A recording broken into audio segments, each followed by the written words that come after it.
On today's episode of The Family Vacationer, we'll look at multi-generational travel. As more and more extended families look to travel together, we're going to examine some of the challenges that come with this kind of travel and suggest some exciting options as well. Episode 9 starts now. Welcome to The Family Vacationer with Rob and Danny. The go-to podcast for families on the move. Hello, everyone. I'm Rob. And I'm Danny. And this is episode 9 of The Family Vacationer. So this is Thanksgiving week here in the U.S. We're extremely thankful for all of our listeners and the fantastic guests that we've had thus far on The Family Vacationer. We've really enjoyed doing the podcast, and we're grateful for the opportunity to bring you these episodes. So before we jump into today's show, we want to encourage our listeners to engage with us online. You can check us out on Facebook at facebook.com/The Family Vacationer Podcast, or check us out on Instagram at The Family Vacationer. We'd love to get feedback from you and hear some ideas you might have about future shows. So what is multi-generational travel? It's exactly like it sounds. It's when 3 or more generations of family travel together. Now, this kind of travel has been topping the travel trends for quite a while now, and it gives family members that are geographically separated the opportunity to reconnect. Now, additionally, these trips provide ways to celebrate milestones like birthdays, new members to the families, anniversaries, and even trips to trace the family history. The travel industry even has a category called PANK, Professional Aunts with No Kids. Seriously, that's the thing. Now, for single career women that collectively spend billions traveling with nieces and nephews. And that was some new information there. I never had one of those aunts. I would like to have one of those aunts now, maybe. Yeah, I just got to go to their house once a summer. Right. It's pretty boring Can stuff. we rent one of those aunts, you think, that will spend billions on travel? That should be a business idea. We record a few episodes. We'll look into that. We'll trademark something. All right, well, if you consider the statistics from our 2016 travel study from AARP, 91% of millennials say a multi-generational trip is something they take every year. These trips, along with bucket lists and summer vacations, are among boomers' top 3 favorite types of trips. Now, the grandparents are typically the ones footing the bill, with 35% paying for the trips to help the families take trips they couldn't otherwise afford. Now, there are obvious challenges that come along with traveling this way. Finding ways to keep everybody entertained is at the top of the list. Yes. You have 3 kids, so Yes. You know what that's about, right, Rob? Well, yeah, just getting my 18-year-old to want to do something that my 3-year-old wants to do. Oh, good luck. Yeah, thank you, Disney Plus. That's helped that. But oh man, no much kidding. less trying to get something my 3-year-old wants to do that my mom and dad want to do, or that my in-laws want to do. So yes, very challenging. It is. Now, what appeals to a grandmother or grandfather, though, is typically different than what appeals to children, just like you're talking about with your oldest Yes. and your youngest. But additionally, the mobility issues have to be considered as grandparents get older. We've dealt with that in our family alone, going to Disney last time. Oh, yeah. But you add to that the logistical issues when you extend the family and everybody's together present, and just figuring out where to have dinner is something that could become a point of contention in itself. That can become a free-for-all. Exactly. You normally there's different types of personalities in every extended families. Yep. You've got some folks who want to be the decision makers, and some folks who are go with the flow types, and then you've got folks like me who are kind of in the middle. Like I've got some, like when we go to the beach, there's some places that I have to go to, right? Yeah. If I go to Destin, I've got to go to the back porch restaurant. Exactly. Right. I don't care what else we do, but I've got to go there. But you have other folks in the family who are like, they like to plan every little thing. And so getting everybody on the same page can be a bit of an issue. But and sometimes you go, I just want you to make a decision. And there's the people that go, it doesn't matter. Right. Come on, man. And I'm not throwing my wife so I am a little bit throwing my wife under the bus. Yes, you are. She'll do one of these things where she'll go, well, I don't care where we go. So you sit there and go through 20 different options. Yeah. No. So you do care where we're going. You do care.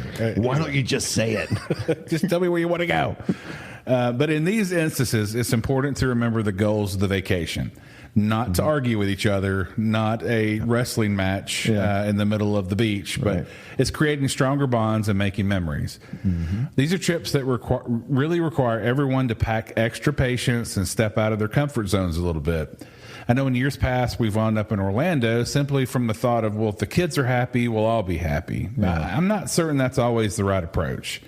Of course, it really depends heavily on the family and the personalities involved. The key is to find destinations that offer a variety of options that can accommodate a wide variety of personalities and ages. That can be easier said than done, though, right? Exactly. Yeah, my parents will be celebrating their 50th wedding anniversary this year, and they wanted to take us on a trip, which is nice. It's their 50th anniversary. They want to take us on a trip. But Alaska was the first choice, and it's an exciting destination. But as we were looking into it, we weren't sure that a week on a boat in Alaska, like my children would, it's like, oh, there's more ice. For us, it's great. For a 3-year-old going, okay, where's the theme park? Where's the, where's the roller coaster? What do we do now? We just didn't feel like the appeal would be there for everybody going. So we pivoted to a cruise where we're going to Perfect Day at Coco K. And it's got tropical weather. It's got beaches. It's got all kinds of stuff that'll appeal to everyone. Right. Well, you're talking about options a minute ago. So I guess the question is, what are some options? So where can you go for a vacation that's going to get everybody in your family excited?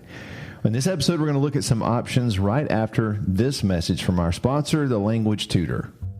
Hey guys, it's me, Danny. You know, Rob and I are always talking about traveling. And to me, one of the best things about traveling outside of the country is the opportunity to learn and practice foreign languages. You ever thought about learning a foreign language? Well, now's the time. Stop thinking about it and make it happen. All you need to do is go to YouTube and type in The Language Tutor, and you're going to find me. And you'll find my channel with lots of great Spanish lessons. And guess what? More languages are coming soon. French, Portuguese, English for Spanish speakers, and who knows what else the future holds. It's your one-stop channel for learning foreign language. And get this, you can even go to the Language Tutor Spanish podcast and practice everything you learn while you're on the go. So go to YouTube and type in the Language Tutor and make sure you subscribe and click that notification bell so that you'll never miss any of our great new lessons on the Language Tutor. I hope to see you there. The easy trip is to go sit on a beach somewhere together, right? Yeah. That's never a bad option for me. I love going to the beach.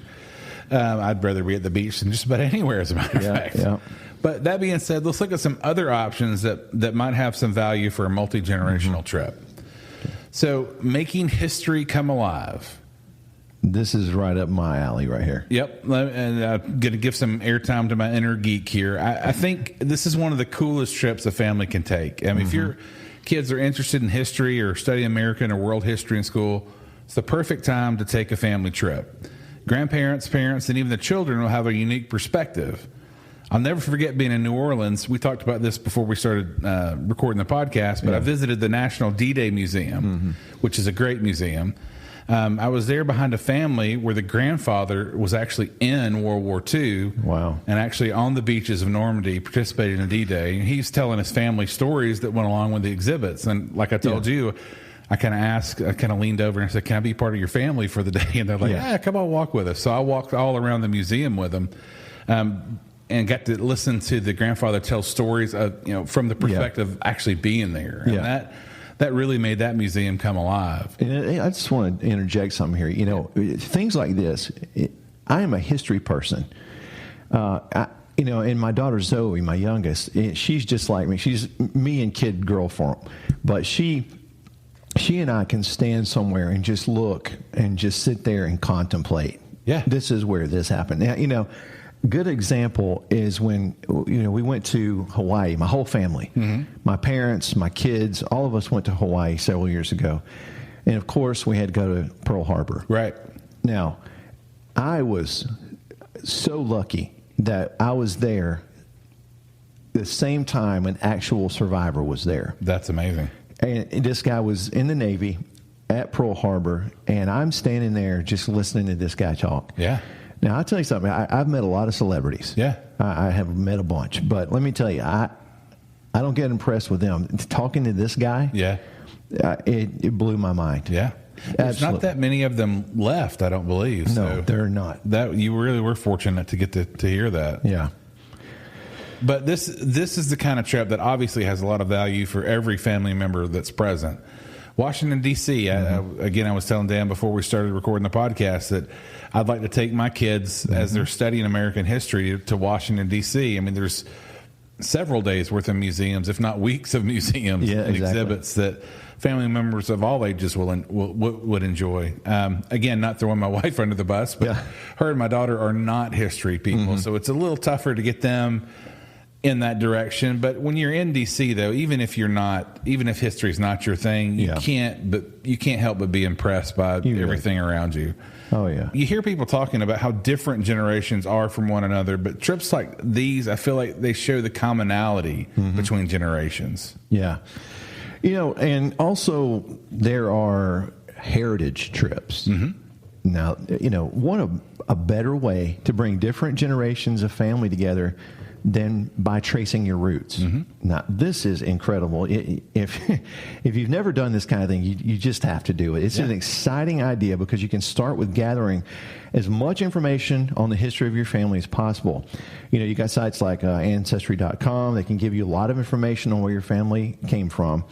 And you can build an entire trip around learning more about your family history. And you can even work with a travel agent if you want to find a guide that can lead your family through a tour of the family tree.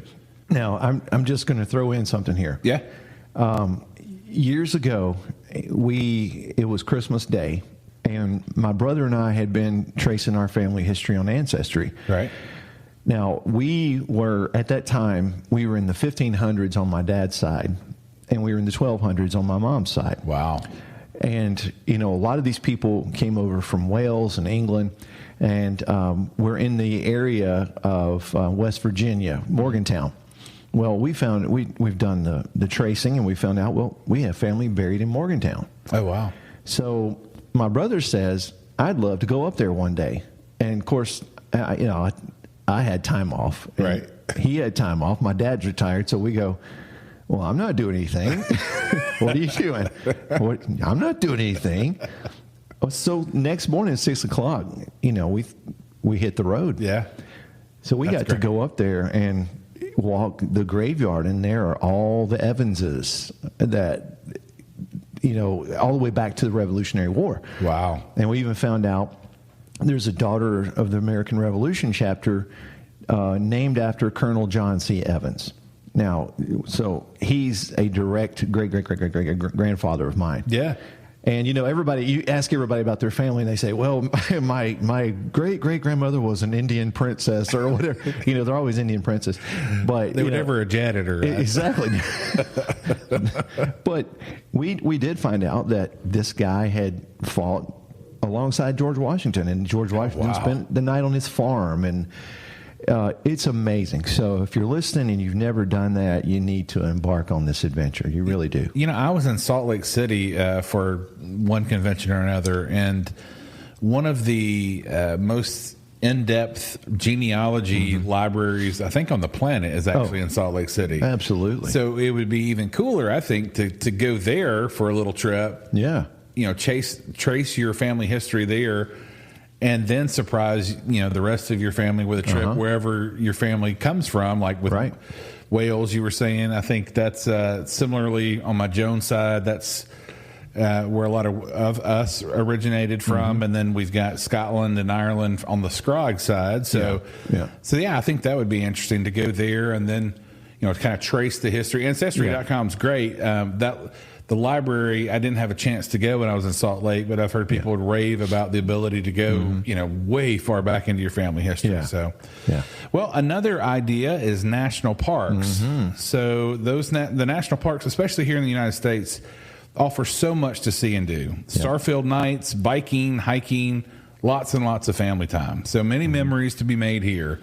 Let's face it, what family doesn't need to turn off the technology for a while and just enjoy nature? Got that right. I think my family would be at the head of that list. But the older among you may not be down with tent camping, but you could go with an RV, cabin rental route, something like that to keep everyone comfortable and happy.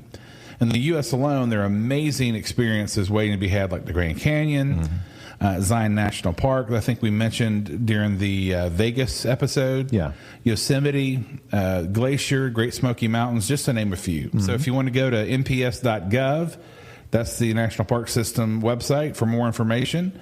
You can check that out there as well. I know personally the first time that my wife saw the Grand Canyon, I took her over.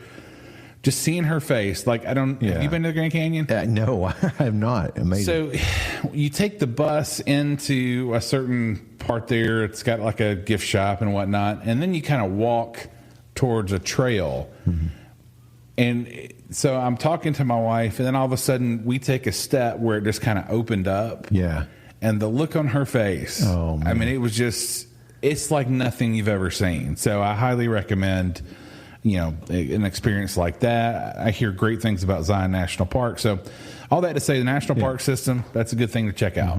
And just throwing a little something extra in here, every year for Christmas, my father-in-law, he knows what he's going to get. He knows one of his presents because, my wife and her sister buy him a national park pass. Oh, wow. Because, they're retired. Yeah. They'll just take off and head up to Maine. Yeah. Or awesome. wherever. Yeah. They do it all the time. But he has a national park pass. So they get into all these great places and see incredible things. Yeah. But, speaking of giving gifts, next trip we're going to talk about is time to give back. The time to give back trip. How about using a family trip as a way to give back to others? Family members serving others together is a really, really powerful bonding experience. Now, you can schedule this kind of trip through your local church if you want a mission trip experience. There are also other volunteer organizations that can offer families the opportunity to serve others or even help protect the environment. Absolutely. So cabin rental. How about renting a cabin somewhere for the family? Up in the mountains, take a snow-filled vacation together. My wife's family, we've done this for several years now. Around Valentine's Day, we'll rent a cabin up in the around Great Smoky Mountains area. Yeah. Take food, play family games, do a little hiking. Not too much hiking. We've even been known to do some talent shows. I think I have some video of that I would love to blackmail some of the family with. But wait, now, are you talking? Have you done any talent shows? I always wind up to be the judge. Okay, I worked that out specifically so that there's no video. Okay, but okay, I'm just going to tell all the listeners out there something. Rob is a really good singer. He's going to deny it. You listen to him. He's going to deny it. Bless your heart, Dad. He is a really good singer. But those are fun memories. I did the American Idol show at Hollywood Studios one time. Oh, yeah. My daughter begged me, and I auditioned and made it on the show. That's awesome. I won't tell you what song they made me sing. It was really horrible. Is there a video of that? There's no video. I don't want to get off on a rabbit hole here, but this is worth it. I have pictures. That's about it. But I'm telling you, they said, let's go into Dan's mind and find the worst song that's ever been written. Did you do the Macarena? Because if I really would need to see that video. No, but it might relate to Billy Ray Cyrus. Oh. And it aches me to tell you what it was. I'm going to have to talk to your wife, see if we can find that one. Go ahead. I'm sorry. That's fine. I was talking about cranking up the silliness, and so Dan doing achy breaky heart. Wow. So one of my favorite trips from growing up with my parents and my brother, we rented a cabin right above Pigeon Forge, Tennessee. The power went out. I believe it was around Christmas. I think we wanted to do something different for Christmas. We rented that cabin. We played goofy games by candlelight for like a day and a half. It was awesome. Great memories there. Yeah, absolutely. Oh, more often than not, though, those types of areas offer skiing, snowboarding opportunities. So plenty of things that'll appeal to all ages. Mm-hmm. Well, another thing I want to mention, cruises. Yes. Okay, everything in one place, fun. Cruises offer your family the ability to tour exciting ports of call and also all the shipboard activity that you can imagine. The modern ships offer activities ranging anywhere from water slides, go-kart tracks, VR playgrounds, laser tag, escape rooms, and much more. And this is my downfall, the seemingly endless food options dinner 3, dinner number 4, right? Where you get a menu and go, yeah, I'll take it all. Yeah. You can just bring it all. This is early dinner. This is second dinner. Free, like all the hot dogs you can eat, all the ice cream you can eat. Yeah. Oh man, it's terrible. So you can even play bingo on most ships these days, which I've done. I felt like I was 800 years old, but I was. Yeah, people attribute that to a senior citizen activity, but it's all good. Yeah, bingo's cool. Listen, my wife and my sister-in-law got very competitive with it, so it's not just for the retired folks. Exactly. Now, obviously, Disney Cruise Line offers some unique family-oriented entertainment. Yes. Now, you got a story about that, right? Well, not about Disney, but we did do a cruise. My daughter graduated high school this past summer, and so she, bless her heart, didn't go with her friends anywhere. She took her parents and her grandparents and her aunt and uncle on a cruise, and so it definitely offers something for everyone. Yeah. We had really bad weather. We're actually going to cover this in a future podcast. Yeah. We went out on Royal Caribbean Mariner of the Sea and stopped at a perfect day at Coco K, which was awesome. Even though we had awful weather, and that's something that you can't really blame on the cruise line. Yeah, you can't. But the entire trip pretty much rained the whole time. So, but even still, like Coco K, we were there, and if it's lightning within a certain amount of mileage, then they shut everything down. Right. So we went back to the ship early. But there's game shows. There's good grief. We did the escape room on the Mariner of the Sea, which was interesting. Those are big now. Yeah. Oh, I love doing escape rooms. But we did that, and I can't remember all the other things. I mean, there was my sister-in-law did it was husbands versus wives kind of game. That's always my Lord. Bonus. If there was video of that, I could blackmail her with that as well. But yeah, cruises offer a little bit for everybody. So good choice for families. And did Coco, when you were there at Coco K, did they have the playground that sits out in the water? I did not see it. Now they just opened the water park, which offers like the tallest water slide in North America or something crazy like that. Okay.